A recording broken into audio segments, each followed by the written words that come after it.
ஸ்டாலின் அவங்க அப்பாவும் சிலையும் அண்ணாதுரை சிலையும் வைக்கிறார். இதுக்கு முன்னாடி அப்பா சிலை தான் வச்சுக்கிட்டு இருந்தார். எல்லா பேருக்கும் கோவப்பட்டு என்னையா ஊர் புறம் உங்க அப்பா சிலையா வைப்பேன்னு முதலையாச்சும் ஒரு நாள் சிலை வச்சு இப்ப 2 பேர் சிலையும் சேர்த்து வைக்க ஆரம்பிச்சு. இனி ஒவ்வொரு இடமும் 2 சிலை வந்துடும் நினைக்கிறேன். அது அண்ணாதுரைக்கு சிலை வச்சாலே ஏத்துக்கலாம்ப்பா. யோகியன் உங்க அப்பாவுக்கெல்லாம் சிலை வைக்கிறது எங்களால் ஏற்றுக்கொள்ள முடியாது. உள்ளது மனசில் வச்சு நான் எதுவும் பேசல, ஓப்பனா சொல்றேன். நிறுத்துங்க நிறுத்துங்க. இப்ப சமீபத்துல மதுரையில பாலம் கட்டினதுக்கு நேதாஜி சுபாஷ் சந்திர போஸ் பாலம்னு வச்சீங்க.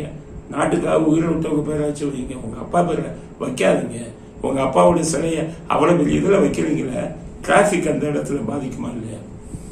கருணாநிதி முதலமைச்சர் இருக்கும்போது சென்னையில பீச்சில் சிவாஜி கணேசனுக்கு ரவுண்டானா அவ்வளவு வண்டிக்கு வரும் அங்க அதுல வச்சுட்டாரு சிவாஜி கணேசன் சிலை.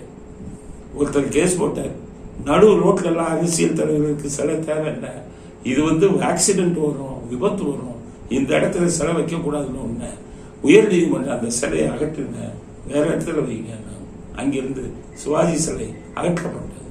உங்க அப்பா ஆட்சியில தான் நீங்க முதலமைச்சர் துணை முதலமைச்சரா இருந்தீங்க. அப்படி இருக்கும்போது உயர் நீதிமன்றமே நடு ரோட்ல டிராபிக் எல்லாம் வரக்கூடிய இடத்துல அரசியல் தலைவர்களுக்கு சிலை வைக்க கூடாதுன்னு சொல்லி இருக்கும்போது ஒரு சிலை இல்லாம உங்க அப்பா சிலையும் அண்ணாதுரை சிலையும் பொதுமக்களுக்கு இடையூறா வைக்கிறீங்களே, உங்களுக்கெல்லாம் நீங்க முதலமைச்சர் மக்கள் நலனை பத்தி இது பண்ண வேணாமா? ஏற்கனவே நடந்த விஷயங்கள்லாம் ஹைகோர்ட் விஷயம்லாம் தெரியாது. அதனால கடுமையான கண்டனத்தை தெரிவிக்கிறோம். ஒழுங்கா அந்த சிலையை நீக்குங்க.